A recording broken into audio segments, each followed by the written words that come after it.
విద్యార్థులారా, మీ అందరికీ శుభాకాంక్షలు. ఈ సందర్భంలో ముఖ్యంగా ఇక్కడ తల్లిదండ్రులు ఎక్కువ మంది కనిపిస్తున్నారు. హై స్కూల్ పిల్లలందరూ వారి వారి కార్యక్రమాలని వేదిక మీద ప్రదర్శించడం కోసం వాళ్ళు అక్కడ సిద్ధమవుతూ ఉన్నారు, మేకప్ చేసుకుంటూ ఉన్నారు. తల్లిదండ్రులతో పాటు వాళ్ళ పిల్లలు, చిన్న పిల్లలు, ప్రైమరీ పిల్లలు మీతో పాటు ఉన్నారు. కనుక నేను ఇప్పుడు మాట్లాడే ఏ మాట కూడా ప్రైమరీ పిల్లలు ఎంత వింటారో నాకు తెలియదు, కానీ నేను మాట్లాడే ప్రతి మాట తల్లిదండ్రుల కోసమే అనుకోండి. ఒకవేళ హై స్కూల్ పిల్లలు ఉంటే ఇక్కడ కూర్చొని ఉంటే 8th class, 9th class, 10th class పిల్లలు వినే అవకాశం ఉండేది. కానీ ఆ పిల్లలు ఎక్కువ మంది వాళ్ళ బిజీలో ఉన్నారు. ఒకటి నేర్చుకుందాం, సమాజంలో అనేక సమస్యలకి పరిష్కారం విద్య మాత్రమే. విద్య ఉంటే వివేకం ఉంటుంది అని 200 సంవత్సరాల కిందట మహాత్మా జ్యోతిరావు పూలే అనే ఒక గొప్ప వ్యక్తి చెప్పాడు, విద్య ఉంటేనే వివేకం ఉంటుంది అని. వివేకం ఉంటేనే సంపద ఉంటుంది. ఈ వివేకము, సంపద, ఈ రెండింటి మధ్య చైతన్యం ఉంటుంది అనే మాట చెప్పాడు ఆయన. అందుకే ఇక్కడున్న తల్లిదండ్రులు మీరందరూ చాలా కష్టపడి, ఇక్కడ ఆటో డ్రైవర్లు ఉండొచ్చు, చిన్న చిన్న ఉద్యోగస్తులు ఉండవచ్చు, వ్యాపారస్తులు ఉండవచ్చు, చిన్న చిన్న పనులు చేసుకునే వాళ్ళు, బిజినెస్ చేసుకునే వాళ్ళు, చాలామంది భిన్నమైన వేరియేషన్స్ ఉన్నటువంటి వాళ్ళు ఉన్నారు. శ్రీనివాస్ గారు చెప్తూ ఉన్నారు, ఇక్కడ చదువుకోవడానికి వచ్చిన పిల్లలు వాళ్ళ తల్లిదండ్రులంతా ఎక్కువ మంది కల్వకుర్తి, దేవరకొండ ప్రాంతం నుంచి వచ్చి ఇక్కడ సెటిల్ అయినటువంటి వాళ్ళు కాస్త నల్గొండ ప్రాంతం, మహబూబ్ నగర్ ప్రాంతం నుంచి వచ్చారు అని ఆయన అంటూ ఉన్నాడు. చాలా వెనుకబడిన ప్రాంతం నుంచి వచ్చిన మీరు మీ పిల్లల మీద ఎన్నో ఆశలు పెట్టుకొని ఉన్నారు.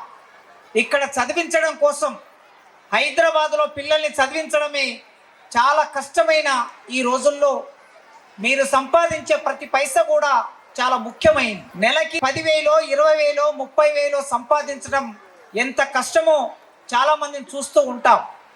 హైదరాబాద్లో 1 కోటి జనాభా ఉంటే ఈ కోటి జనాభాలో ఈ 80 లక్షల మంది ప్రజలు రోజువారీ జీవితంలో తిండి తినటం, బట్ట కట్టడం, పిల్లల ఫీజులు కట్టడానికి డబ్బులు సంపాదించడమే ఒక ప్రధానమైన యుద్ధంగా చేస్తూ ఉంటారు.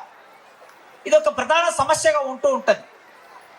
కొందరి తల్లిదండ్రులు లక్షల ఫీజులు పెట్టి చదివించే స్కూల్స్ కూడా ఉంటాయి. సంవత్సరానికి 3 లక్షలు, 4 లక్షలు, 5 లక్షలు, 6 లక్షలు పెట్టే స్కూళ్ళు కూడా ఉంటాయి. నా మేరకి నా పిల్లల్ని 1,50,000 ఫీజు పెట్టి చదివించగలిగిన స్థాయిలో నేను ఉన్నాను. ఇంకొకరు 2 లక్షలు, ఇంకొకరు 3 లక్షలు, ఇంకొకరు 4 లక్షలు పెట్టి చదివిస్తారు సంవత్సరం ఫీజు. కనుక ఇవాళ ఇక్కడ గీతం స్కూల్ వీళ్ళేమి కోట్ల రూపాయల డబ్బు ఈ స్కూలుతో బిజినెస్ చేసి సంపాదించాలనే ఒక లక్ష్యమో ఒక ఆలోచనతో ఈ స్కూలు పెట్టారని నేను అనుకోవటం లేదు. వాళ్ళు చదువుకున్నారు. వినయ్ అయినా, లేకపోతే శ్రీనివాస్ అయినా, లేకపోతే ఇక్కడ ఉండే టీచర్స్ అయినా తక్కువ జీతాలతో ఎక్కువ పని చేస్తూ ఉంటారు. పేద పిల్లలకి విద్యని అందించడానికి ప్రయత్నం చేస్తూ ఉంటారు. ఇవాళ పెద్ద పెద్ద కార్పొరేట్ స్కూళ్ళు డబ్బు సంపాదించవచ్చు, కానీ గీతం లాంటి స్కూళ్ళలో కోట్ల రూపాయలు బిజినెస్ చేయటం అనేది సాధ్యం కాదు. నేను వస్తూ ఉన్నప్పుడు అడిగాను శ్రీనివాసును, ఇంత కాస్మెటిక్స్ పెడుతూ ఉన్నారు కదా, ఇంత లైటింగ్, ఇంత స్టేజ్, ఆ పిల్లలకి కావలసిన డ్రెస్సులు ఇవన్నీ చేస్తారు. నాకు తెలిసి ఇది మొత్తం అయిపోవడానికి ఒక 10 లక్షల ఖర్చు అవుతుంది. తక్కువలో తక్కువ 10 లక్షల ఖర్చు అవుతుంది. ఇంత ఖర్చు పెట్టడం అనేది ఈ స్కూలుకు భారమే. తల్లిదండ్రులు అంగీకరిస్తే, నేను ఒక విన్నపం చేస్తున్నా మీ తల్లిదండ్రులకి, స్కూలుకు కూడా విన్నపం చేస్తున్న యాజమాన్యానికి, ఇది అనవసరమైన ఖర్చు. ఒక రకంగా ఇది ఒక 2 గంటలో 3 గంటలో ఇక్కడ ప్రదర్శన చూస్తాం, వెళ్ళిపోతాం. దీని వలన ఏ ఫలితము రాదు. కానీ ఒక 5 నుంచి 10 లక్షల ఖర్చు పెట్టడం అనేది ఈ సమాజానికి, స్కూల్కి బర్డెన్, తల్లిదండ్రులకు మీకు కూడా బర్డెనే. అందుకే ఆలోచించండి, అనవసరమైన ఖర్చులను ఎంత మేరకు తగ్గిస్తే అంత ఎక్కువ ప్రయోజనం ఉంటుంది. కనుక ఇక్కడ చదివించే తల్లిదండ్రులు పేదవాళ్ళు, ఇక్కడ పనిచేసే టీచర్లు పేదవాళ్ళు, ఈ స్కూలు యాజమాన్యం కూడా పేదవాళ్ళే. ఏదో చదువుకున్న చదువును తిరిగి అందించాలనే లక్ష్యంతో పనిచేస్తూ ఉన్నారు. అయినా మీరెంత పేదవాళ్ళైనా సరే ఈ సమాజాన్ని శాసించగలిగిన పిల్లలు మీరు జన్మనిచ్చారు. ఆ పిల్లలు బుడి నడకలతో మీ ఇక్కడ తల్లులు కూడా ఉన్నారు చాలామంది. నేను అనుకుంటా ఇప్పుడు స్టేజ్ మీదకి ప్రైజు తీసుకోవడానికి వచ్చిన వాళ్ళలో తండ్రి లేకుండా తల్లులు వచ్చిన వాళ్ళు ఉన్నారు. ఇప్పుడు ఆ తండ్రి ఎక్కడో ఉద్యోగం చేస్తూ ఉంటాడు, లేకపోతే ఎక్కడో బిజినెస్ చేస్తూ ఉంటాడు, ఏదో షాప్లో ఉండి ఉంటాడు, ఎక్కడో పని చేస్తూ ఉండి ఉంటాడు. ఈ సమయానికి ఇక్కడ రాలేకపోతారు వాళ్ళు. కనుక తల్లుల బాధ్యత కుటుంబంలో చాలా ముఖ్యంగా ఉంటుంది. 9 నెలలు తమ బిడ్డల్ని కడుపులో మోసి, 9 నెలలు కడుపే ఒక ప్రపంచం, తల్లి గర్భమే ఒక ప్రపంచంగా పిల్లలు బతుకుతారు.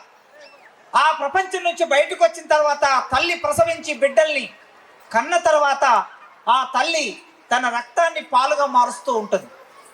పాలు ఎక్కడి నుంచి వస్తాయి? తల్లికి రక్తమే పాలుగా మారుతూ ఉంటుంది. ఆ తల్లి తన రక్తాన్ని పాలుగా మార్చి ఆ బిడ్డకి పాలిస్తుంది, గోరుముద్దలు తినిపిస్తుంది, ఆకాశాన్ని చూయిస్తుంది, వెన్నెలను, చుక్కల్ని, సూర్యుడిని, ప్రకృతిని, ఈ మొత్తం ప్రపంచాన్ని తల్లి బిడ్డకి మెల్లగా పరిచయం చేస్తుంది. ఆ బిడ్డకు పరిచయం చేసిన తర్వాత తండ్రి సమయం చిక్కినప్పుడు ఆ బిడ్డని భుజాల మీద ఎత్తుకుంటాడు, ఆ బిడ్డకు లాలిపాట వినిపిస్తాడు, ఆ బిడ్డను నడిపిస్తాడు, ఈ మొత్తం ప్రపంచాన్ని చూయిస్తూ ఉంటాడు. తల్లి తండ్రి మీరు ఎన్నో కళ్ళతో బిడ్డలే కన్నారు. ఇవాళ మీరు పేదవాళ్ళు కావచ్చు, కానీ మీ బిడ్డలకి సరైన చదువు దొరికితే, మీ బిడ్డలు ప్రతిభావంతులు అవుతే, రేపటి నాడు ఇంకొక 10-20 సంవత్సరాల కాలంలో మీ బిడ్డలు మీ జీవితాన్ని, మీ చీకట్టి, మీ దారిద్రాన్ని ఒక్క కలం పోటుతో చెరిపేయగలిగినటువంటి ప్రతిభావంతులు మీ బిడ్డలే. నేను మీ ముందు నిలబడ్డాను. మీ ముందు నిలబడిన నేను అక్కడ కింద కూర్చొని ఈ పిల్లలు చేస్తున్న డ్యాన్సులు చూస్తూ ఉన్నప్పుడు ఒక్కసారి నా బాల్యం గుర్తుకొచ్చింది. 1990లో, 89లో, 88లో నేను 8th class, 9th class, 10th class, 92లో నేను 10th క్లాస్ పూర్తి చేశాను. మేము 10th క్లాస్ చదువుతున్న రోజుల్లో, 8th చదువుతున్న రోజుల్లో, 9th చదువుతున్న రోజుల్లో ఈ డ్యాన్సులు మా స్కూళ్ళల్లో లేవు. బహుశా మీరు తల్లిదండ్రులు మీలో కూడా కొందరు చదువుతున్న రోజుల్లో ఉండకపోవచ్చు. నేను ప్రభుత్వ గురుకుల పాఠశాలలో చదువుకున్నాను, గవర్నమెంట్ రెసిడెన్షియల్ స్కూల్లో చదువుకున్నాను. ఈ గవర్నమెంట్ రెసిడెన్షియల్ స్కూల్లో చదువుకున్నప్పుడు నేను 10th క్లాస్లో భగత్ సింగ్ ఏకపత్రాభినయం వేశాను. భగత్ సింగ్ ఏకపత్రాభినయం వేసే ఒక అవకాశం ఆ రోజు నాకు లభించింది. నేను ఇప్పుడు అక్కడ కూర్చొని చూస్తూ ఉంటే మళ్ళొక్కసారి నా బాల్యం, ఒక 30-35 సంవత్సరాల కిందటి నా బాల్యం గుర్తొచ్చింది. నేను కూడా మీలాగే పేద తల్లిదండ్రుల కుటుంబం నుంచి బయటకు వచ్చాను. నల్లమల్ల అడవుల్లో అచ్చంపేట తాలూకా లింగాల మండలం అంబట్పల్లి అనే ఒక గ్రామంలో ఒక దళిత ఫ్యామిలీలో, ఒక ఎస్సీ మాదిగ ఫ్యామిలీలో పుట్టాను నేను. మా అమ్మ నాన్న వ్యవసాయం చేసుకునే వాళ్ళు, వ్యవసాయ కూలీలు మాత్రమే. వ్యవసాయ కూలీల కుటుంబంలో పుట్టిన వాడిని నేను. 10 సంవత్సరాల వరకు నేను స్కూల్కు వెళ్ళలే. ఆశ్చర్యపోతారు మీరు. ఇలాంటి పిల్లలు 1, 2, 3, 4, 5, 4 వరకు చదువుకునే ఒక అందమైన బాల్యం నాకు లేదు. మీరు విని ఉంటారు, ఎప్పుడైనా ఒక పాట విని ఉంటారు. పల్లెటూరి పిల్లగాడ పసలగా సేమోనగాడ పాలు మరచి ఎన్నాళ్ళయ్యిందో, ఓ పాల బుక్కల జీతగాడ కొలువు కుదిరి ఎన్నాళ్ళయ్యిందో. ఈ పాట విని ఉంటారు. పశువులుగా పిల్లగాడిగా 10 సంవత్సరాల వరకు పొలాలలో, గట్లల్లో, చెట్లల్లో, మట్టిలో పశువులు కాసి రాత్రిపూట చదువుకున్నాను నేను. రాత్రిపూట బడిలో చదువుకున్నాను. రాత్రిపూట బడిలో చదువుకొని నేరుగా నా స్కూల్ ఎడ్యుకేషన్ అంటే 5వ తరగతిలోనే నేను స్కూల్లోకి ప్రవేశించాను. 5 నుంచి మొదలుపెట్టి రెసిడెన్షియల్ స్కూల్లోకి వెళ్ళిన తర్వాత మళ్ళీ తిరిగి నేను వెనక్కి చూసుకునే అవకాశం రాలేదు. ఆ చదువు అక్కడి నుంచి 10th అయిపోయిన తర్వాత మళ్ళీ తిరిగి రెసిడెన్షియల్ కాలేజీలో డిగ్రీ చదువుకున్న తర్వాత హైదరాబాద్లో ప్రపంచంలోనే ప్రసిద్ధిగాంచిన నిజాం కాలేజీలో అక్కడ డిగ్రీ చదువుకొని ఉస్మానియా యూనివర్సిటీలో పీజీ చేసి సెంట్రల్ యూనివర్సిటీలో అక్కడ రీసెర్చ్ చేసిన తర్వాత ఇప్పుడు మీ ముందు నేను ప్రొఫెసర్గా నిలబడి ఉన్నాను. మా తల్లిదండ్రులు ధనవంతులు కాదు. ఇవాళ మా తల్లిదండ్రుల తలరాతను నేను మార్చగలిగాను. పేదరికాన్ని మార్చగలిగాను, చీకటిని మార్చగలిగాను, ఆకలిని మార్చగలిగాను, దారిద్ర్యాన్ని మార్చగలిగాను. చదువు వలన మాత్రమే సాధ్యమయ్యింది. నా జేబులో గ్రీన్ ఇంక్ పెన్ను ఉన్నది. కొన్ని వందల మంది సర్టిఫికెట్ల మీద నేను సంతకం పెడుతూ ఉంటా. ఇప్పటి వరకు నా దగ్గర చదువుకున్న విద్యార్థులు కనీసం 1000 మంది టీచర్లు అయ్యారు. ఒకరు కాదు, ఇద్దరు కాదు, 1000 మంది టీచర్లు అయ్యారు, ఎస్ఐలు అయ్యారు, ఐఏఎస్ ఆఫీసర్లు అయ్యారు, డిగ్రీ కాలేజ్ లెక్చరర్లు అయ్యారు, జూనియర్ కాలేజ్ లెక్చరర్లు అయ్యారు. అన్ని డిపార్ట్మెంట్లో పోలీస్ ఆఫీసర్లు, రైల్వే డిపార్ట్మెంటు, సెక్రటరేటు, మీరు ఎన్ని శాఖలు ఉంటాయో అన్ని శాఖల్లో నా విద్యార్థులు ఉన్నారు. అది ఎలా సాధ్యమైంది? చదువుకోవటం మూలంగా సాధ్యమైంది. బాగా చదువుకోవటం మూలంగా సాధ్యమైంది. చదువు అంటే మామూలు చదవడం కాదు, కసితో చదవాలి, పట్టుదలతో చదవాలి, లక్ష్యంతో చదవాలి. మీ పిల్లలకి అలాంటి లక్ష్యాన్ని ఇప్పటి నుంచే మొదలు పెట్టండి. నాకు చదువుకోమని చెప్పే తల్లిదండ్రులు లేరు, కానీ నాకు చదువుకోమని చెప్పే మంచి చదువు చెప్పే మంచి గురువులు నాకు దొరికారు. ఆ మంచి గురువులు ఉండటం మూలంగా ఇవాళ నా గురువులు నేను గుర్తు చేసుకుంటాను. ఎప్పుడు కూడా ఇక్కడ నిలబడ్డాను. నెలకి 2,60,000 జీతం తీసుకునే ఒక ప్రొఫెసర్ను మీ ముందు నిలబడి మాట్లాడుతున్నాను. నేను పనిచేసేది కేవలం రోజుకు 2 క్లాసులు మాత్రమే చెబుతాను, 2 గంటలు మాత్రమే పాఠం చెప్తాను. నాకు నెలకి ఇచ్చే జీతం 2,60,000. ఇప్పుడు ఈ స్కూల్లో పనిచేసే టీచర్లకి అంత జీతం ఇవ్వటం సాధ్యం కాదు. ఎందుకంటే ఈ స్కూల్ మామూలు స్కూల్ కనుక రేపు మీ పిల్లలు 2 లక్షలే కాదు, 2,60,000 కాదు, 3 లక్షలు, 4 లక్షలు, 5 లక్షలు, 10 లక్షల, నెలకు 10 లక్షల జీతం తీసుకునే ప్రతిభావంతులైన ఉద్యోగులుగా మారే రోజు ఎప్పుడో ఒకసారి వస్తుంది. దానికోసం మీరు వేచి చూడండి, కలగనండి. దానికి కావలసిన మీ బిడ్డల్ని బాగా చదివించండి, వాళ్ళకి కావలసిన వాతావరణాన్ని ఇవ్వండి. ఈ దేశానికి డాక్టర్ బిఆర్ అంబేద్కర్ రాజ్యాంగం రాశాడు. ఈ ప్రపంచంలో మేధావులందరూ అట్టడుగున ఉన్నటువంటి పేదరికం నుంచి వచ్చారు. డబ్బులు బాగా ఉంటే బాగా చదువుకుంటారనేది భ్రమ మాత్రమే. డబ్బులు బాగా ఉన్న వాళ్ళు చదవచ్చు, బాగా చదవచ్చు. కానీ ఎవరి దగ్గర అయితే పేదరికం ఉంటుందో, ఎవరైతే ఆకలితో అలమటిస్తుంటారో, ఎవరైతే బాధలు పడుతుంటారో, ఎవరైతే ఒక పూట మాత్రమే తిండి తిని 2 పూటలు పస్తులు ఉంటారో వాళ్ళే ఈ ప్రపంచ చరిత్రను మార్చారు. అట్లా మార్చిన వాళ్ళలో భారతదేశ చరిత్రను మార్చిన వాడు డాక్టర్ బిఆర్ అంబేద్కర్. ఈ దేశానికి రాజ్యాంగం రాసి మన చేతుల్లో పెట్టాడు. ఒకరోజు అంబేద్కర్ అక్కడ కూర్చొని ఉన్నాడు. అంబేద్కర్ను క్లాస్ రూమ్లోకి రానివ్వలేదు. క్లాసు బయట కూర్చోబెట్టి పాఠం చెప్తూ ఉన్నారు. మ్యాథమెటిక్స్ టీచర్ క్లాస్ రూమ్లో ఒక బోర్డు మీద లెక్క వేశాడు. లెక్క వేస్తే క్లాసులో కూర్చున్న పిల్లలందరూ, బెంచీల మీద కూర్చున్న పిల్లలు ఆ బోర్డు మీద సారు వేసిన లెక్క ఎవరు చేయలేకపోయారు. కానీ క్లాసు బయట ఉన్న అంబేద్కర్, ఎండకి ఎండుతూ, వానకు తడుస్తూ, చలికి వణుకుతూ చదువుకున్న అంబేద్కర్ సార్ ఆ లెక్క నేను చేస్తాను అని చెయ్యెత్తాడు. ఆ సారు ఆ బిడ్డని, ఆ అంబేద్కర్ని క్లాస్ రూమ్లోకి పిలిచాడు. పిలవగానే అక్కడ ఉన్న పిల్లలందరూ అంబేద్కర్ బోర్డు ముట్టుకోవడానికి వీల్లేదు అన్నారు. ఎందుకు అనంటే అంబేద్కర్ ఒక అంటరాని కులంలో, చిన్న కులంలో పుట్టాడు. మేము తినడానికి తెచ్చుకున్న టిఫిన్ బాక్సులన్నీ ఆ బోర్డు వెనుక పెట్టుకున్నాం. అంబేద్కర్ ఒకవేళ ఆ బోర్డు ముట్టుకుంటే ఆ బోర్డు మైలబడి మా టిఫిన్ బాక్సులు మైలబడతాయి గనక అంబేద్కర్ బోర్డు ముట్టుకోవద్దు అన్నారు. ఆ బెంచీల మీద కూర్చున్న వాళ్ళందరూ ఎక్కువ కులపొల్లే, కానీ వాళ్ళు లెక్క చేయలేకపోయారు. బోర్డు మీద ఉన్న లెక్కను చేయలేకపోయారు. తక్కువ కులంలో పుట్టిన అంబేద్కర్, క్లాసు బయట ఉన్న అంబేద్కర్ ఆ లెక్క చేసే తెలివి ఎక్కడి నుంచి వచ్చిందంటే ఆయన కష్టపడి కసితో చదివాడు గనక ఆ తెలివి వచ్చింది. కానీ అంబేద్కర్ను లెక్క చేయనివ్వలేదు. అమెరికా వెళ్ళాడు, ఇంగ్లాండ్ వెళ్ళాడు, ప్రపంచ చదువులు చదువుకున్నాడు, ఇండియాకి తిరిగి వచ్చాడు. ఈ దేశానికి తన కలముతో, తన తెలివితో, తన ప్రతిభతో ఒక అద్భుతమైన రాజ్యాంగాన్ని రాసి అంబేద్కర్ ఇచ్చాడు. ఇవాళ అంబేద్కర్ మనం అందరం గుర్తు చేసుకుంటున్నాం. ఆనాడు పేదరికంలో, అంటరానితనంలో అంబేద్కర్ ఈ దేశానికి గొప్పవాడిగా మారాడు. కనుక రేపు మీ పిల్లలు కూడా ఎవరు గాంధీ అవుతారో, ఎవరు అంబేద్కర్ అవుతారో, ఎవరు ఐఏఎస్ ఆఫీసర్ అవుతారో, ఎవరు ఐపీఎస్ ఆఫీసర్ అవుతారో, లేదా ఎవరు సినిమా యాక్టర్ అవుతాడో, రాజకీయ నాయకుడు అవుతాడో, బిజినెస్ మ్యాన్ అవుతాడో మనకు తెలియదు. ఎవరి భవిష్యత్తు ఎట్లుందో మనకు తెలియదు. కానీ మనం చేయవలసిందల్లా పిల్లలకి నైపుణ్యాన్ని నేర్పించండి, కష్టపడి నైపుణ్యాన్ని నేర్పించండి. పుస్తకాలు చదవటం అలవాటు చేయండి, రోజు పేపర్ చదవటం అలవాటు చేయండి. కనీసం అరగంట సేపైనా టీవీలో వార్తలు వస్తే తెలుగు వార్తలైనా సరే, ఇంగ్లీష్ వార్తలైనా సరే వార్తలు వినేటట్టు చేయండి. గంట సేపు సినిమా చూస్తారు, 2 గంటలు సినిమా చూస్తారు, కానీ ఒక అరగంట సేపు వార్తల్ని మెల్లగా అలవాటు చేయండి.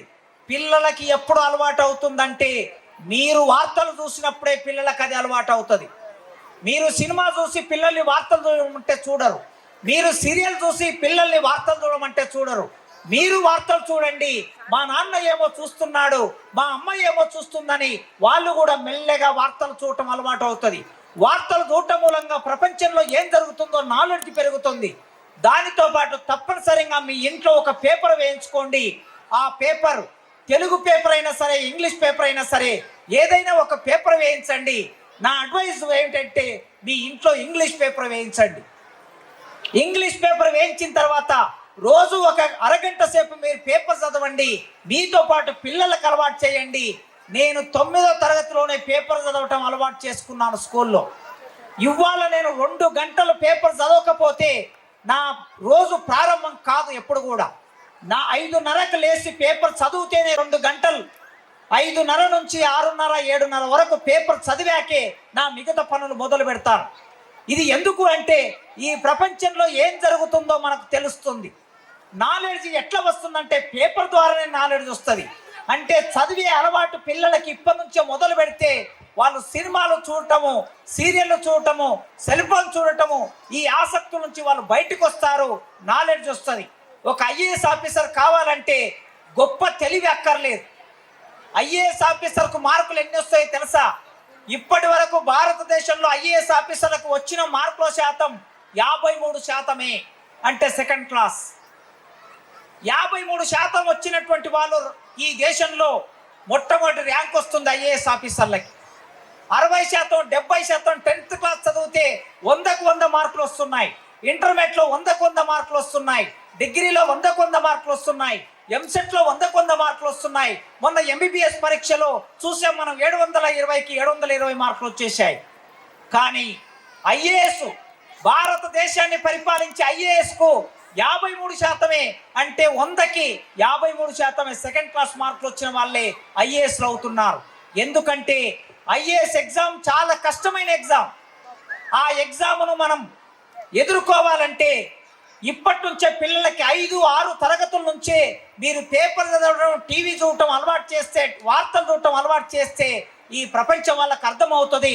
అప్పుడు మెల్లగా ఐఏఎస్ ఎగ్జామ్ ఎప్పుడో ఒకసారి మీ పిల్లలు రాయొచ్చు.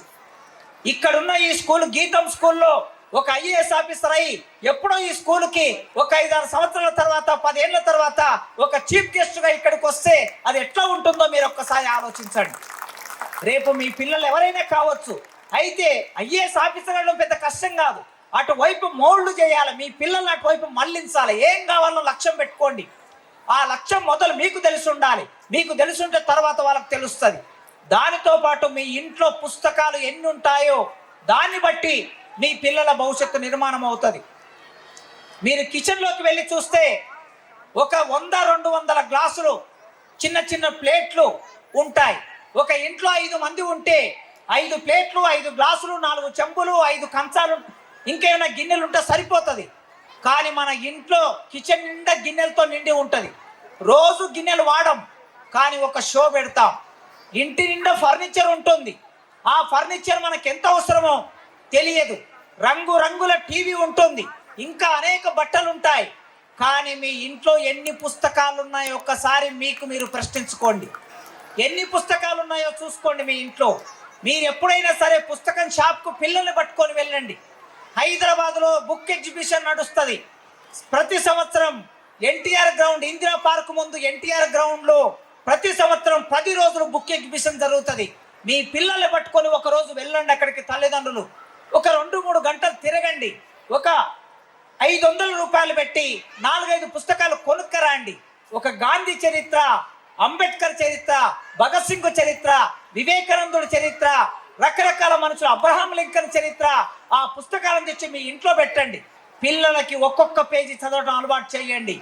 రీడింగ్ హ్యాబిట్ అనేది చాలా ముఖ్యమైంది. ఎన్ని గంటలు చదువుతారనే దాన్ని బట్టి వాళ్ళ భవిష్యత్తు దాని మీద ఆధారపడి ఉంటుంది. కనుక మీరు అప్పుడప్పుడు పుస్తకం చదువుతూ ఉండండి. మెల్లగా పిల్లలకు అలవాటు చేయండి.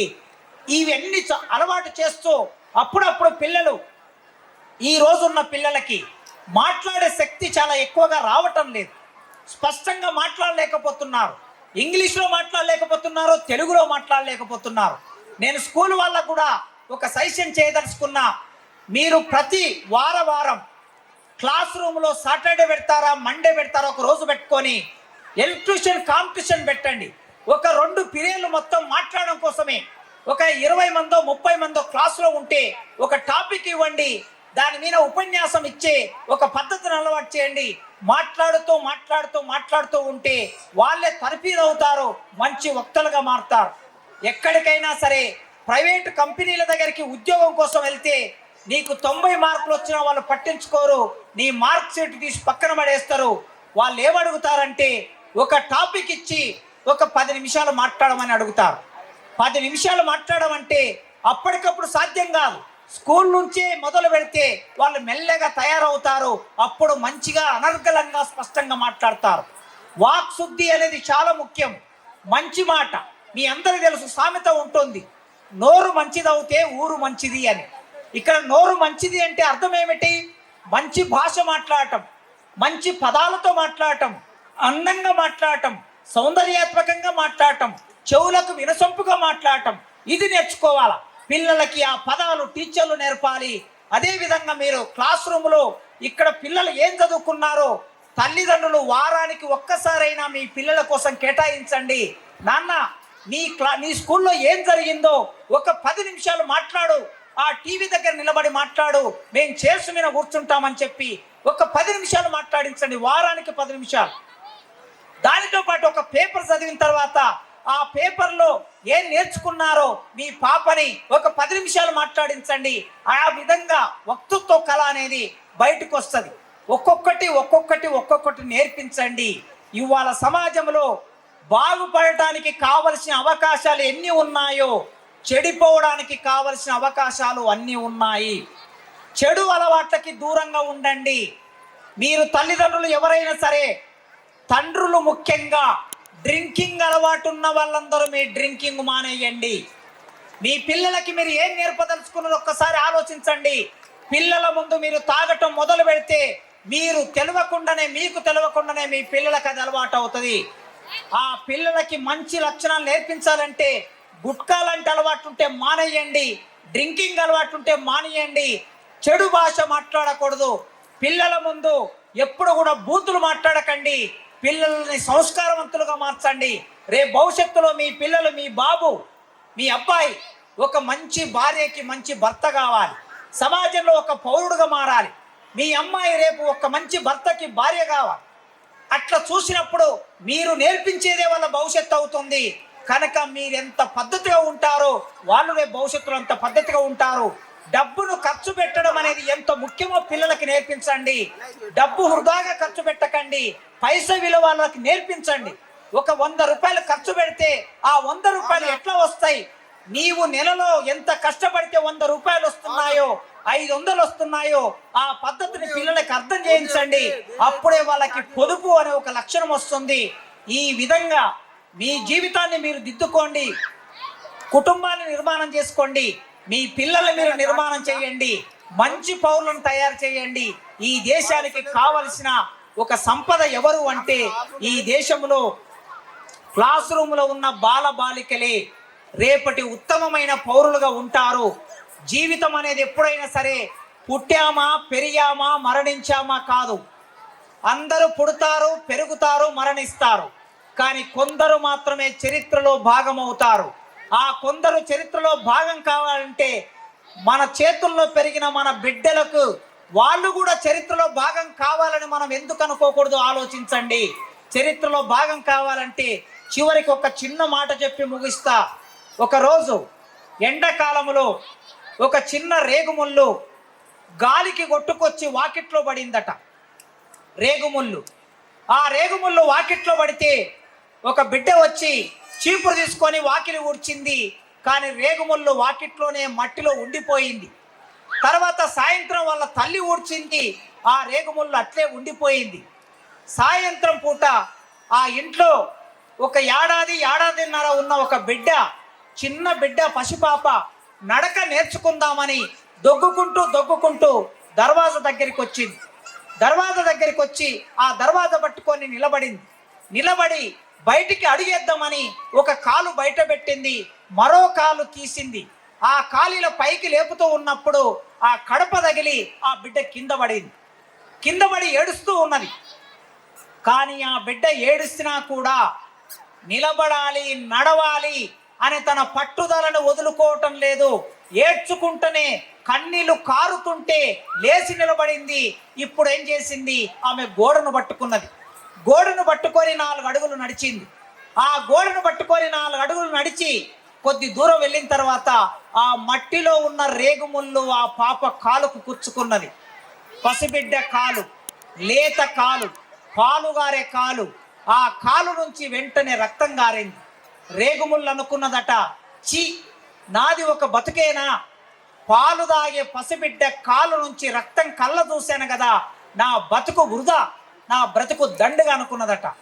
కానీ అదే రేగుముళ్ళు రైతు పంట వేసిన తర్వాత ఆ పంటలో పశువులు మేయకుండా రేగు గంపను తీసుకెళ్లి పంటకి కాపల పెట్టినప్పుడు రేగుముళ్ళు అనుకున్నదట, ఈ ప్రపంచానికి అన్నం పెడుతున్న పంటకి నేను కాపల కాస్తున్నా, నా జీవితం ధన్యమైంది అనుకున్నదట. రేగుముళ్ళే తన జీవితానికి ఒక సార్థకత చేకూర్చుకుంటే మరి మనం మనుషులకి ఒక జీవితం, ఆ జీవితానికి ఒక చరిత్ర, దానికి ఒక సార్థకత. అట్లాంటి సార్థకమైన జీవితాన్ని జీవించడానికి మీ బిడ్డల్ని తయారు చేస్తారని, ఒక క్రమశిక్షణయుతమైన బిడ్డల్ని రూపొందిస్తారని కోరుకుంటూ ఈ గీతం స్కూల్ నన్ను ఇక్కడికి పిలిచి ఈ 4 మాటలు మీతో చెప్పే అవకాశం కల్పించినందుకు పేరున గీతం స్కూల్ యాజమాన్యానికి, ప్రిన్సిపాల్కి, స్టాఫ్కి, స్కూల్కి, ఆ స్కూల్లో ఉన్న పిల్లల తల్లిదండ్రులకి వందనాలు తెలియజేస్తూ ముగిస్తున్నాను. Thank you.